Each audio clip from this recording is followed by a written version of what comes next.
and welcome. You're watching FII. I am Sonal Mehrotra Kapoor. Now, yesterday we had a very fiery discussion on the program regarding DRDO's new COVID drug. And at the end of it, we pretty much realized that there is very little evidence behind this drug to support any of the claims they're making. Some doctors even went ahead to say that it could actually do more harm than good at this point. Which got us thinking that this is not the only drug which has more questions than answers at this point. There are several other drugs at this point in the market being prescribed by doctors, also some part of the ICMR guidelines, but now increasingly there are more and more questions regarding their use, if they actually contribute at all to your COVID recovery. So on the program today, we've picked some of them for you, and we'll be going drug by drug to all these treatments as well, and some drugs, to try and break it down with our panelists. Does it work or does it not? So this is going to be a show where I will be doing very little talking, and I'll have our experts sort of debate amongst themselves what exactly lies ahead of us. I'm very happy to have a really good panel today. We've got Aparna Mukherjee from the ICMR. She is a senior scientist, will be joining us very shortly.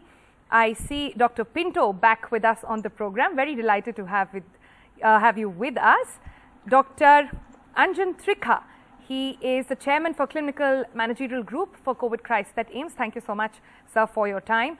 And very shortly, we'll be joined by Dr. Sumit Ray as well from the Holy Family. Okay, so first drug that we will be discussing today is, let's have that up on our screen, ivermectin. Ivermectin, hugely prescribed, almost a given in the COVID toolkit at a lot of homes. Dr. Pinto, let me go to you first. The claims are that it significantly reduces the risk of contracting the virus. Is that so? To the best of my knowledge, there has been no real study which has proven that beyond doubt. That there are a lot of studies which are out there. There is a systematic review which has tried to synthesize the evidence from all these studies. But if you look at the individual studies that even went into those review, most of them tend to be of not a great quality in terms of methodology, in terms of how the participants were selected, the whole process of doing the study. It achieved, I think, cult status in South America. There were some people who were kind of insisting that whole cities receive the drug, etc. But again, if you look at the WHO guideline, it's very clear about its use being used only in the context of a clinical trial. So even if it is a molecule of interest, it should be used only in the context of a clinical trial. It cannot be used as part of regular prescribing practices because its efficacy has not been proven. Okay. So cult status, but not really living up to its name at this point, says Dr. Pinto. Let me get in Dr. Anjan on that one. Your thoughts, sir? Well, thank you very much for having me over. I think whatever has been said about ivermectin is perfectly right. But however, we know in this pandemic, a lot of things have been used as unauthorized medicines where people swear by it, right? And ivermectin is one of them. It is as common in India as it would be, let's say, some common salt or maybe, chili powder in our Indian kitchen. After having said that, if you go through the literature, there are about powder. That's an interesting analogy. 16 to 18 studies, and the first of the studies came from Bangladesh, where they showed it decreased the viral replication. That means the viral multiplication, but it didn't really show that there was a benefit in as far as patient outcome was concerned or oxygen requirement was concerned. After you see all the studies, the next one came from Pakistan, then from Iraq, Iran, and then there was one from Florida also. 4 or 3 hospitals in Florida had this study, and they said, well, fine, the patients were okay with it. Patients were recovering. However, as has been rightly said, the methodology of all these studies is a bit doubtful. But there have been about 5,000 or 6,000 patients who have been given these medications. It is basically an anti-parasitic drug, and it has become popular because it has minimal side effects in whatever doses we are writing it to the patients or patients are taking. 1 tablet, empty stomach with a glass of water every day for 5 days. So everybody is happy taking something which doesn't have side effects. So if I'm understanding you correctly, you're saying it doesn't do much good, but because it does not do much harm either, it continues to be prescribed. Yes, and but the question to you, I'm sorry to interrupt. The question here to you is, then why is it that ICMR guidelines are still talking about it? See, there are a lot of things which are in guidelines which have which wouldn't have been in any guidelines world over if it would have been a non-pandemic, state we are in whole of the world. FDA has approved so many things which wouldn't have been approved within, let's say, a couple of months. Maybe they wouldn't have been approved in 10 years. So this is all emergency authorization to the extent that ivermectin was approved as a drug in one of the state medical registers in India. They were giving it pre-operatively, they were giving it to the healthcare workers, they were giving it after the surgery or to all the patients just because it has low potential of side effects. If it had side effects, it wouldn't have been that popular, and the evidence is low without doubt. Okay, so I think the bottom line here is that it does not have enough evidence backing that it actually works for COVID, but it doesn't have any side effects either. So, well, if your doctor is saying it, then take it with a pinch of salt or a pinch of chili powder. I said doesn't have any serious side effects. Okay, no serious side effects. Okay, I stand corrected over there. On that note, let's go to the next medicine now that we'll discuss today, and that is again extremely popular, doxycycline. Again, on this, the evidence is really that it prevents virus from multiplying, it moderates the level of infection in the body as well. But the research at this point suggesting that antibiotics don't really work in the case of viruses, yet we see a lot of credible doctors saying that, well, we don't know what research is saying, but it's working on my patients. Dr. Pinto, you first. So as opposed to ivermectin, which at least is a molecule of interest, where the WHO says that it can still be used in the context of a trial where the evidence hasn't completely evolved, I don't think anybody recommends doxycycline. It is an antibiotic. Maybe some doctors initially used it with the idea that, if this is not COVID, it is some bacterial infection in the community while we are waiting for the swab, etc. Maybe give a safe antibiotic. Maybe that's the rationale with which the prescription started. But to the best of my knowledge, this is not a molecule of interest, or it's not a drug that has shown any proven benefit for COVID-19. Okay, no proven benefit, you say. What about you, Dr. Anjan? Well, did you ask me? Yes, sir. Yeah, okay, right. If you listen to the term a safe antibiotic, this is the reason people were giving it, because again it had minimal side effects. So doxycycline, azithromycin, they have all been used, and it has been rightly pointed out that they were being used because earlier on, whenever we had a viral infection, we knew that nothing is going to work. We also know that viral infections may be followed by some amount of bacterial infection. So there were a lot of people who were giving antibiotics at time zero when they were treating viral infections. And this would be true for this virus also. So there is no evidence to use doxycycline, let's be honest. It's an antibiotic. Again, it's an antibiotic without any major side effects. And there are not very many people who should be writing it. Similarly, to ivermectin, doxycycline is also a follow-up question to this.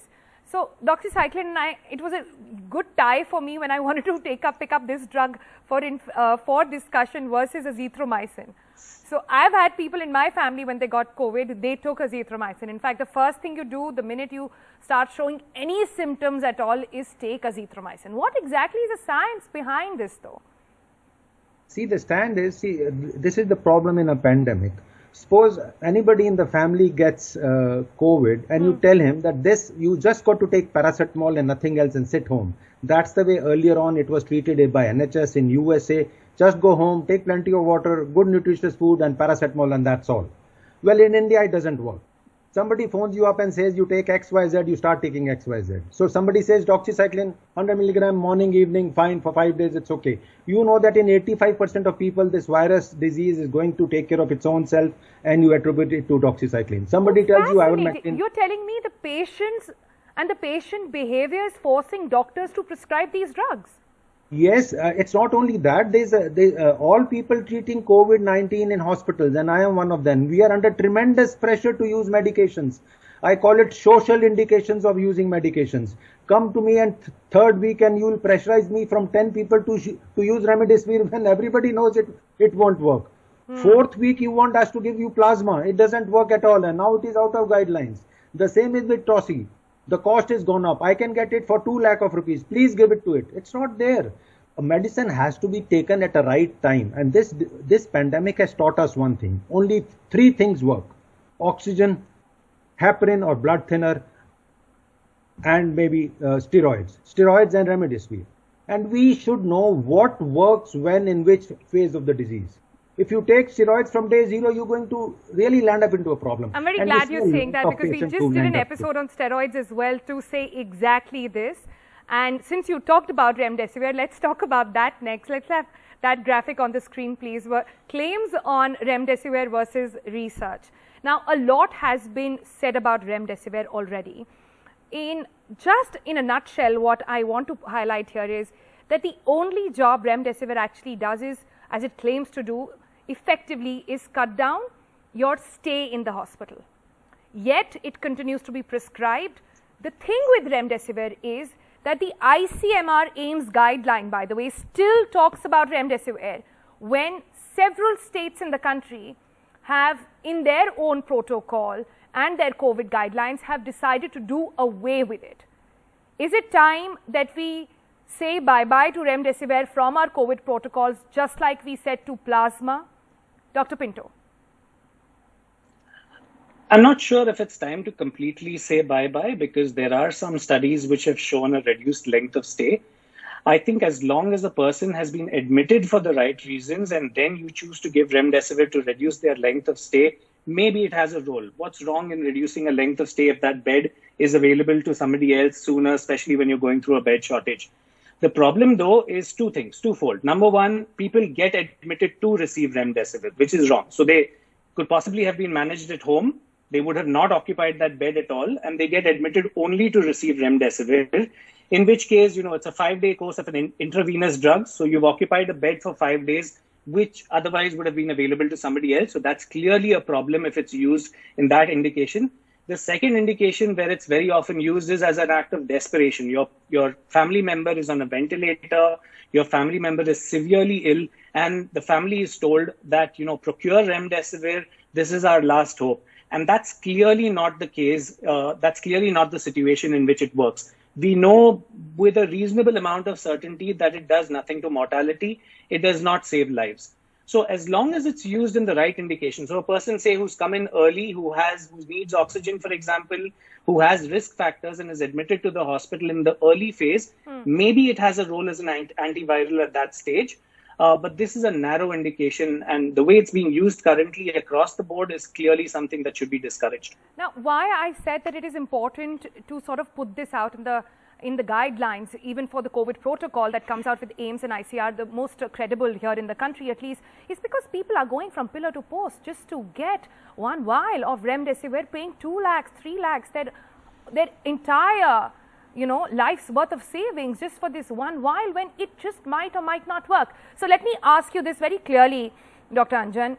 Give us an example of in what case have you seen this working? Because the indication that I'm getting is that it works in very few cases. But what are those few cases? It works in cases who come to us early in the disease. It's not going to work in a patient who has been in a small nursing home, is on a ventilator, and then he comes to us and they want us to give remdesivir. So that's what I told you, that all the drugs which work are working in a given window. If the patient has deteriorated, has fever, has tested positive, well, go home, do nothing. Take paracetamol, have good hydration and nutrition. If your saturation starts to fall, please come to the hospital, please go to the doctor and get admitted if you need oxygen. And then the doctor decides whether you really need remdesivir or not. It's going to decrease the stay, like clearly pointed out, 5 days of therapy in the hospital. But India is a strange country. Now remdesivir is given in the houses. People go and give IV injections in your house. They give a remdesivir injection in the house, and then they also come back in the evening and give Clexin subcutaneously on your abdomen in the night in your house. So we've shifted. But maybe the patient is correct to do that because we are short of beds. Okay. So remdesivir would have again a window where it has to be used. It has not got to be used at time 0. It has not got to be used in your own house. It has not got to be used if you are reasonably okay in your house and saturating above 93-94%. No, it is not required. Okay. Good to get that clarification. Let's move to the next one, and this is, of course, much talked about, the plasma therapy now. We finally know that after doctors, scientists wrote a very public letter to the government saying stop with this people going from pillar to post, trying to get some plasma, some governments also talking about it and saying please this has to stop. Finally, just a couple of days ago, ICMR sort of erased it out of its guidelines. Now, at this point, the learning from this, Dr. Pinto, let me understand that from you. What does it tell us about the way our guidelines are made at this point and what we need to keep in mind in the days ahead? Having said that, let me also say that, you know, we're all getting to understand the virus as it is progressing as well. So this is not to say that somebody is deliberately, you know, trying to dissuade people. This is just to say that we need to keep pace with the virus. And India, with the maximum impact, the way it's seeing right now, deadliest day in the world, not just in the country, we need to keep pace. I couldn't agree more. And, you know, you've said it really well that nobody is here to critique what was done in the past. A lot of experimental therapies all over the world were tried based on a feeling, a gut feeling, a biological plausibility, some sort of evidence from somewhere else that it might work. And plasma is one of them. You know, it was used in the Spanish flu. There was some evidence that it might work in other viral infections. And it was definitely worth trying. Now, it's a matter of pride that India was one of the first countries to conduct a really large trial called the PLACID trial, which proved that it didn't work, you know, but unfortunately, this trial was done quite some time back, after which there have been other large trials which have been published, including the recent recovery trial. And the message seemed to be consistent across most trials that it just doesn't seem to work. It may work in the very early phase when a person is given very high titers of plasma, but clearly this is not an indication in which it's used at all. So I think this is a welcome move. This is a great move that it was taken off a guideline. I think it shows that the guideline has become more living. It's more evolving with time. And I do hope we continue to do this with other therapies as well. Right. I welcome Dr. Priya on the program as well now. Dr. Priya, we've just been discussing, just because you're joining in right now, we're going drug by drug and therapy by therapy to understand, does it work or does it not, and what our guidelines need to do about it. Your comments really on the plasma therapy. Now, finally, after scientists wrote a very open letter criticizing it, has the government really been pushed into erasing it from the guidelines? So I applaud the ICMR for removing plasma from the guideline, because the way it was being used in India was really not helpful at all. It was putting a lot of stress on the blood banking system and also on patients and their family members who were desperately trying to seek plasma for hospitalized ICU patients. So in that setting, definitely plasma does not have a role. It's been shown in multiple studies not to work. And the most recent study that came out, the recovery trial, conclusively showed that in advanced disease, plasma has absolutely no role. Right. And I think you made a point a few minutes earlier about, science. So plasma did have a lot of hope. The initial clinical trials for plasma were actually started at my institution in the United States. A close friend of mine started the first trial. And so, yes, there was a lot of hope. There was a lot of promise in it. And I remember 14 months ago or so, we had no treatments at all for COVID. We didn't understand the disease. And at that time, using plasma was perfectly appropriate, and using it in clinical trials was perfectly appropriate. But now that the science has moved, guidelines do need to keep up with it. And I applaud ICMR for removing it from the guidelines at the present time, because our understanding of the disease has evolved. So I know a lot of you were saying, well, it was recommended earlier. Why did it get removed? Is that misinformation? It's not. It's really scientists responding to new research and modifying guidelines, which is perfectly appropriate and needs to happen. All right. Good to get that perspective actually on the journey of plasma therapy so far. That's so very important to understand. Talking about plasma therapy, let's look at the next drug, HCQ, the infamous HCQ now. It all started in the first wave, perhaps got dragged in the second one as well. And also at this point, many equivalents have been made to what ivermectin is doing here in the country as well. If we can have that graphic up as well. And let me begin this time by Dr. Anjan getting his view on HCQ. And just to get an understanding there, here again, the learning from this is how quickly do governments adapt to the latest research. Isn't that what we need to understand with both plasma therapy and HCQ as well? See, it's the same thing which happened. Dr. Sampath has just remarked. 14 months ago, a plasma looked very attractive. It's logical. You have a disease, you've come out of it, you would have a lot of antibodies, you give it to a person who doesn't have antibodies, and everybody is happy.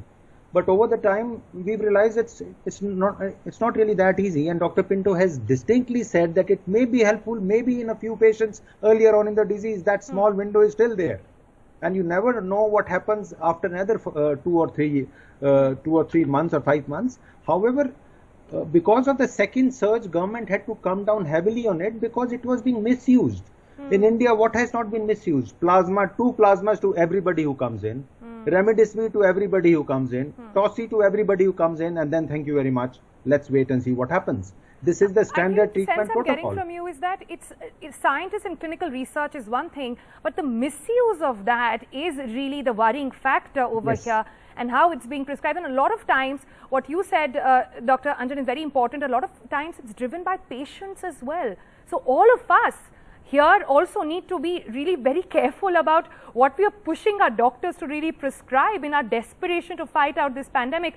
Very important point to really note that. That brings me to the last drug on the program today, and then we'll take some of the recommendations of WHO later, which is something on everybody's WhatsApp chats these days in India, the DRDO2 DG drug. I've done a full show on this only to conclude that doctors are aghast at what really is happening on the program. Yesterday we had doctors who actually said it will do more harm of the side effects it has to the heart. So Dr. Priya, let me begin with you. Your thoughts on 2DG? So there's absolutely no data from clinical trials about it working. So I would say that anybody who's prescribing it is doing so in the complete absence of data. The government's released it. The health minister and the defense minister actually went in a press conference, held it, and said that this is going to be a game changer. I don't think there's any basis to say that. There's been some in vitro data, which means that yes, it works in the lab, but there are hundreds and hundreds and thousands of compounds that work against SARS coronavirus in the lab. And to make that leap of faith that this medication will work when given to patients in modifying the course of the disease is really that. It's just a leap of faith. And at a time where we actually have treatments that really do work, this is dangerous to again bring in one more agent that is unproven into the mix and to tout it as the treatment. So we know that there are several things that really do work in COVID, and these are all simple, inexpensive things. So the most important thing is oxygen therapy. The second is proning or positioning the patient, which does not require any cost at all, especially in awake patients. And thirdly, steroids at the right dose, the right duration of time. So and at the right timing of the disease. On some of the things, very, very delighted to have all of you actually agree on this. I have last 1 minute, which brings me to the last graphic, if that can be thrown on the screen as well, on some of the drugs or therapies which are now under consideration by WHO. They need to be watched out for. They're not very sure of it. So while we look at that as well, let me just go around the panel one last time to understand what are their apprehensions and some of the other drugs that we perhaps might not have covered on the program. Dr. Pinto, we'll start with you. So IL-6 blockers like tocilizumab may have a role in specific circumstances. You know, there are 2 large trials now. There's REMAP-CAP and there's Recovery, which have reported their data. But again, very narrow window, very specific circumstances. So I would trust your doctor to give you a clear sign that not for everybody. Severely ill patient, not for everybody. Colchicine had some promise, but I think Recovery has just published its data again, suggesting that it may not really have much of a benefit. Monoclonal antibodies used early on in the disease, very early on, may have a role, is what I understand. Anticoagulants, most of us do think that they do have a role, but again, I don't think it's been proven in any large randomized controlled trial. Vitamin D, to the best of my knowledge, has not been proven to work. So I think that's my take on these. All right, Dr. Anjan, quick last comments. Well, IL-6 blockers, we all know they are the buzzwords, and maybe Tossi is the buzzword in India. The cost goes up as the cost goes up by vegetables or fruits. They tend to work again if they tend to work, but they have a lot of problems with it. And now it is not a standard line of treatment. It's been about a month I've used it in the ICU. Other drug which is now in fashion in India is baricitinib.